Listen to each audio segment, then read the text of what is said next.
Ba xôm chuẩn bị xua đo bốc mai bom ôn được không mình đang sừng cung YouTube xa chỉ tham mà đón tiết ba ngày ní nhom chạy đầm lệnh là video mùi tiết đấy video ngày ní cứ clay thế cứ tẹt tường chỉ mùi cả bọt tập rồi ở tia tha bom ôn chi flow tròn thua mà đá nè xe ta chi tứ xe ta flow hàng mốc to rồi offload đặt flow nè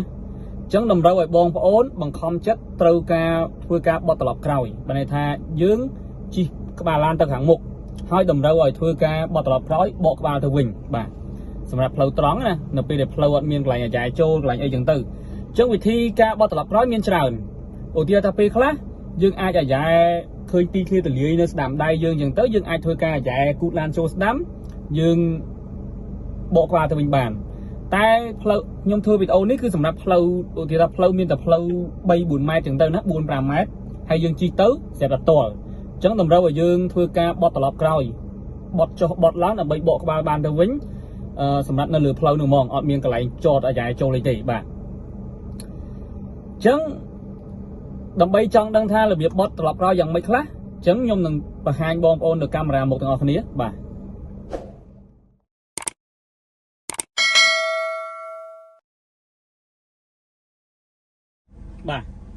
ចឹងឧទាហរណ៍ថាខ្ញុំធ្វើដំណើរសុកនៅលើដងផ្លូវមួយដែល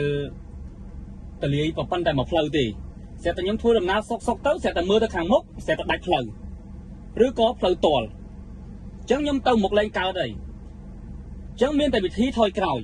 ប៉ុន្តែផ្លូវឆ្ងាយយើងពិបាកក្នុងការអាយ៉ែក្រោយឆ្ងាយចឹងទៅណាចឹងយើងត្រូវការវិធីបត់ត្រឡប់ក្រោយយ៉ាងម៉េចដើម្បីបកក្បាលបានទៅវិញយើងជិះបកក្រោយទៅវិញធម្មតាបាទចឹងវិធីបត់ត្រឡប់ក្រោយវាអត់មានអីពិបាកទេគឺបងប្អូនត្រូវតែយល់ពីផ្លូវហើយទី1បងប្អូនត្រូវអែបមកស្ដាំដៃសិនបងប្អូនលើកញ្ចក់ស្ដាំអែបមកត្រឹមត្រូវមកកុំឲ្យអែបទៅរហូតជ្រុលណាបងប្អូនត្រូវអែបមកស្ដាំដៃសិនបន្ទាប់មកទៀតបងប្អូនជន់ហ្វ្រាំងឲ្យជាប់ហើយបងប្អូនមើលចរាចរណ៍មកក្រោយខ្លាចមានចរាចរណ៍ណាហើយបងប្អូនវាយសញ្ញោឆ្វេងចោលមួយបងប្អូនបួងឆ្វេងអស់គឺស្មើនឹងមួយជុំកន្លះ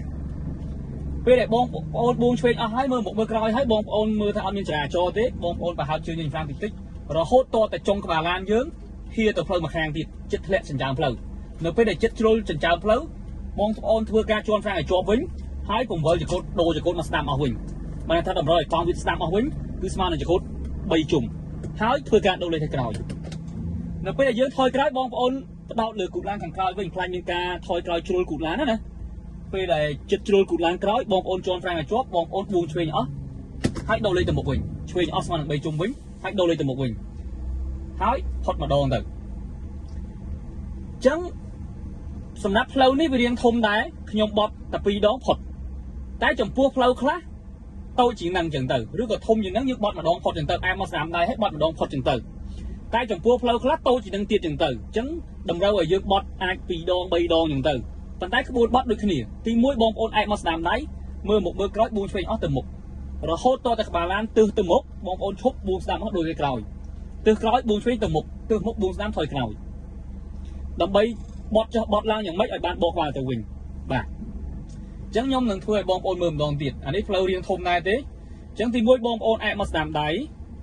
ហើយបងប្អូនជន់ហ្វ្រាំងឲ្យជាប់មើលមុខមើលក្រោយបួងឆ្វេងអស់ស្មើនឹងមួយជុំកន្លះហើយទៅតិចរហូតតតែរងចាំក្បាលឡានចិត្តជ្រុលជន់ហ្វ្រាំងឲ្យជាប់ហើយបង្វិលជាកូនស្ដាំអស់វិញស្មើនឹង3ជុំដូរលេខថយក្រោយពេលដែលថយក្រោយយើងផ្ដោតគូតឡានខាងក្រោយវិញខ្លាចមានការជ្រុលគូតឡានដល់ចិញ្ចើមផ្លូវខាងក្រោយវិញហើយជន់ហ្វ្រាំងឈប់ហើយពេលដែលតល់ក្រោយជន់ហ្វ្រាំងឲ្យជាប់វិញបួងឆ្វេងអស់ហើយដូរលេខទៅមុខវិញស្មើនឹង3ជុំពេលដែលទើសមុខទៅមុខបើសិនជាគិតថាតើអត់ផុតផ្លូវតូចទេណាតើអត់ផុតបងប្អូនធ្វើតែម្ដងទៀតបួងស្ដាំអស់ដូរលេខទៅក្រោយទៀតបួងស្ដាំថយក្រោយបួងឆ្វេងមកមុខទើសមុខថយក្រោយទើសក្រោយទៅមុខទើសមុខថយក្រោយ 4-5 ដងបើផ្លូវតូចខ្លាំង 4-5 ដងចឹងទៅអាច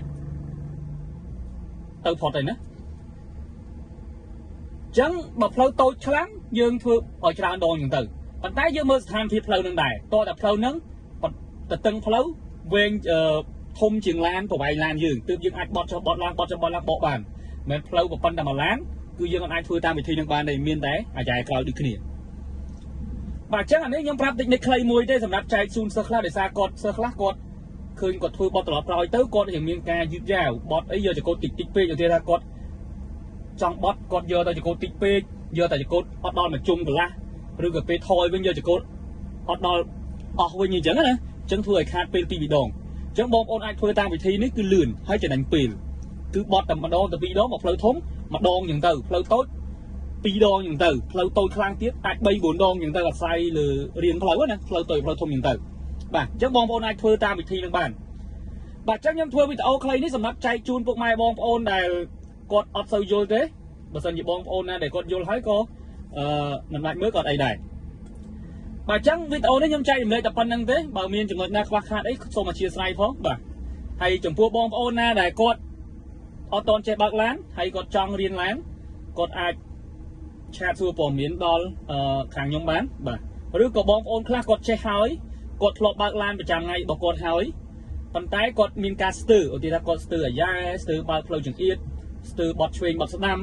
គាត់អាចតាក់ទងសួរព័ត៌មានជួលជាម៉ោងរៀនបាន1 ម៉ោងឬក៏2 ម៉ោងដើម្បីបន្ថែមចំណុចខ្វះខាតរបស់គាត់អញ្ចឹងបាទ